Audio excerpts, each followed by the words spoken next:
नमस्कार मित्रों, मैं विशाल सिंह बीकॉम लर्निंग में आपका स्वागत करते हैं। जैसा कि मैंने इंश्योरेंस सेक्टर का चैप्टर चल रहा है, पीछे में मैंने इंश्योरेंस सेक्टर की काफी चीजें बताई हैं, डिस्क्रिप्शन में आप जाके लिंक पे देख सकते हैं।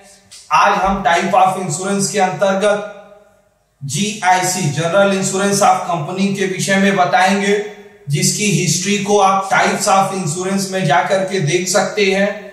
आज हम आपको बताना है type of the general insurance. General insurance कितने प्रकार के होते हैं?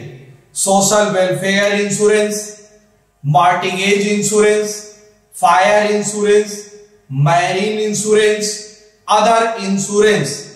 आज हम आपको फर्स्ट सोशल वेलफेयर इंश्योरेंस के विषय में बताना चाहेंगे। यह वैसे तो नाम से आपको लगता है कि यह नया है, क्योंकि मैक्सिमम इसमें फायर, मैरीन, अदर्स में मोटर व्हीकल्स, कैटल्स इंश्योरेंस काफी इंपॉर्टेंट हैं, जो नेक्स्ट वीडियो में बताए जाएंगे। आज हम आपको दो के विषय में बताना चाहेंगे। फर्स्ट आपको बताएंगे social welfare insurance. Social welfare insurance एक तो कंपनियों के द्वारा चलाई जाती है, जो इंडस्ट्रियल एक्ट के अंतर्गत आता है, जो हमारे किसी भी कंपनी में कार्यरत कर्मचारी जिनकी प्रति आय कम होती है, आय कम होने से वो अच्छी शिक्षा या लिविंग ऑफ स्टैंडर्ड को मेंटेन नहीं कर पाते हैं, उस दशा में इंडस्ट्रियल एक्ट के अंतर्गत इस स्कीम का पालन किया जाता है, जिसमें एम्प्लॉई एक निश्चित फंड में पैसा जमा करते हैं, जिससे हम उन एम्प्लॉई को फायदा पहुंचाते हैं। वह इंश्योरेंस उनकी की जाती है, उनकी लिविंग ऑफ स्टैंडर्ड को ऊंचा करने का प्रयास किया जाता है। यह आपके इंडस्ट्रियल एक्ट के अंतर्गत आता है। जैसा कि हम आपको बताना चाहेंगे, इंडस्ट्रियल एम्प्लॉय के लिए जो हम आपके लिए जनरल इंश्योरेंस में बेनिफिट देते हैं, उसके बाद भी सरकार के द्वारा एक निश्चित स्कीम चलाकर जो पॉवर्टी, गरीबी रेखा से नीचे है, विकलांग है, विधवा है, वृद्ध है, उनको पेंशन के रूप में एक निश्चित धनराशि दी जाती है, जिससे कोई भी व्यक्ति भूखे पेट न रहे, किसी भी असुविधा अगर होती है उसकी पूर्ति हो, हेल्थ जैसी उन्हें सिक्योरिटी प्रदान की जाती है, जिसे स्वास्थ्य सुरक्षा बीमा के अंतर्गत हम लेते हैं। इसको यह funding government of India by funded of the tax के रूप में किया जाता है। इनको यह feature of the social welfare insurance, इसके क्या फीचर है? सोशल वेलफेयर सामाजिक रूप से कमजोर व्यक्ति, आर्थिक कमजोर व्यक्ति को फायदा पहुंचाएगा। एक निश्चित आय से जिन व्यक्तियों की आय कम होती है उनको दिया जाता है।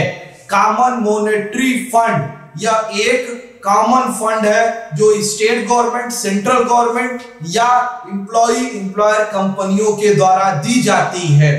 Program serve the heavy subsidy, इन व्यक्तियों को ज्यादा से ज्यादा सब्सिडी के रूप में धन उपलब्ध कराई जाती है। It is funded of the bye tax, इसमें जो भी धनराशि होती है वो state government, central government tax के रूप में प्रदान करती है।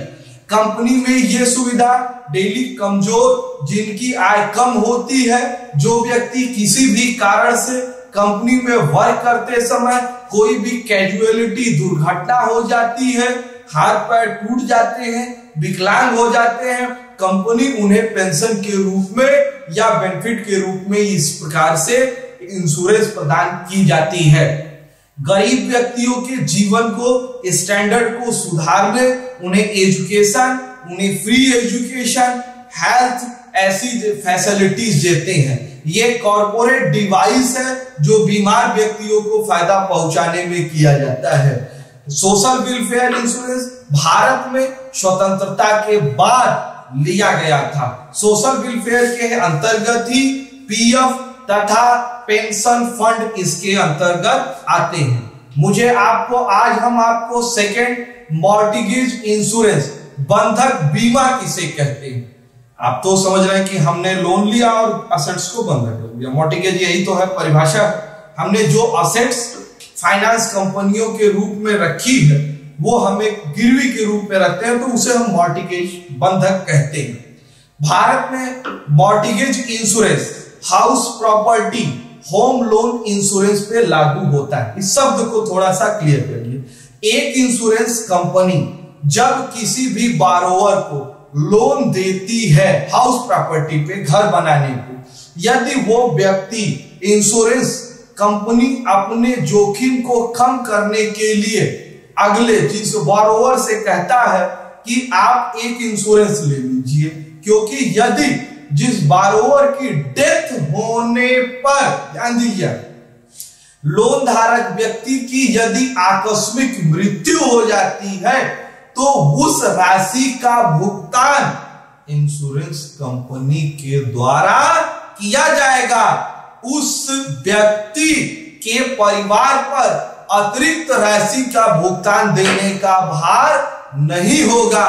इसे हम कहते हैं मॉर्टिगेज इंश्योरेंस पॉलिसी। स्पष्ट हो जाए कि ए व्यक्ति ने लोन लिया एक टी फाइनेंस कंपनी से, यदि ए की मृत्यु हो जाती है तो ए का जो होल्डर होगा, फैमिली उत्तराधिकारी होगा, उसे टी कंपनी की फाइनेंस अदा करनी होगी। लेकिन सेकेंड कंडीशन में ए व्यक्ति लोन लेता है, टी कंपनी फाइनेंस देती है, बीच में बी कंपनी आती है जिसका भुगतान ए कंपनी के द्वारा किया जाता है प्रीमियम का, और वो ये कहता है कि यदि इस पार्टी की कोई दिक्कत होगी तो हम उस राशि का भुगतान, यदि ए की मृत्यु हो जाने पर बची राशि को बी कंपनी भुगतान करने के लिए दायित्व होगा। यही आपका इसका फॉर एग्जांपल है। इंश्योरेंस में यह बहुत ही आपकी आवश्यक चीजें हैं। कंडीशन ऑफ द मॉर्टिगेज इंश्योरेंस, अचानक बारोवर की मृत्यु होने पर यह होती है। इंश्योरेंस पॉलिसी की कंडीशन में ईयर फिक्स होता है, वह 10 वर्ष के लिए है, 15 वर्ष के लिए, 20 वर्ष के लिए है। मतलब यदि insurance you have been certain in the term of the condition in 20 year but of the your premium paid in 10 year, यदि आपने इंश्योरेंस 20 वर्ष का कराया है लेकिन आपने पॉलिसी में होल्डर को, इंश्योरेंस कंपनी को 10 वर्ष का ही प्रीमियम दिया है, तो वो लायबिलिटी 10 वर्ष का 11वें वर्ष अगर मृत्यु होगी तो जो उस असेट्स का ओनर होगा उसे वह लोन का अमाउंट देना पड़ेगा। नेक्स्ट आप दीजिए टिल ऑफ द लोन, यदि उसमें यह कह दिया गया कि लोन मेरा 20 साल का है, प्रीमियम मैं 20 ईयर तक दे रहा हूं, तो 20 साल में जब भी कोई मृत्यु होगा तो अगली पार्टी देने के लिए तैयार है। कवर्ड के क्या सिस्टम है? 2 कवर्ड रूल है, एक फिक्स्ड कवर, एक रिड्यूसिंग। फिक्स्ड कवर्ड क्या है? यदि आपका लोन अमाउंट 40 लाख है, बीच में बारोवर की डेथ हो जाती है, तो इंश्योरेंस कंपनी 40 लाख रुपीस देने की लायबिलिटी बनेगी। इसमें प्रीमियम अधिक बनता है। अगर जितने का लोन अमाउंट बना है वो 2 में मरे, 10 में मरे, ईश्वर करे भाई वो ना मरे, अगर बीच में उसकी डेथ होती है तो वह पूर्ण अमाउंट देने की लायबिलिटी होगा। रिड्यूसिंग ऑफ कवर, यदि हमने 40 लाख का बीमा किया है, हमने 20 लाख रुपीस पेमेंट कर दी और बीच में अचानक कोई दुर्घटना घट गई, तो रिड्यूसिंग मींस कम होना। इंश्योरेंस कंपनी कितना पैसा भुगतान करेगी? 20 लाख। दोनों का रूल मैंने अलग अलग बताई। फिक्स्ड कवर में प्रीमियम ज्यादा होते हैं, रिड्यूसिंग में प्रीमियम कम होते हैं। यह होम लोन एक से अधिक यदि बारोवर है तो सबको अलग अलग प्रीमियम जमा करने पड़ेंगे। सभी बैंक के लिए मैंडेटरी या आवश्यक नहीं है। यह ध्यान रखिए कि ऐसा नहीं कि आप होम लोन लीजिए तो आपको मॉर्टगेज इंश्योरेंस कराना अनिवार्य, ऐसा नहीं है। यदि आप चाहें तो करा सकते हैं। कभी कभी होम लोन अपना बेचने के लिए फाइनेंस कंपनियां अपनी जोखिम को कम करने के लिए यह इंश्योरेंस पॉलिसी आपको लेती है। आज हमने आपके जीआईसी के 2 बताए, बाकी हम मैरीन, फायर एंड अदर्स के विषय में नेक्स्ट वीडियो में बताएंगे। आपने मेरा पूरा वीडियो देखा, इसके लिए मैं आपको कोटि धन्यवाद कहता हूं। मेरा आपसे विनम्र अनुरोध है कि यह आपके नॉलेज को डेवलपमेंट करेगा, कॉमर्स सेक्टर के बच्चे को कंपटीशन में आपको अत्यधिक यह सहयोग करेगी। इसलिए इस मेरे वीडियो को आप लाइक, सब्सक्राइब एंड शेयर करिए। आप इस समय अपने स्वास्थ्य और परिवार के स्वास्थ्य और का पूरा ख्याल रखिए। धन्यवाद।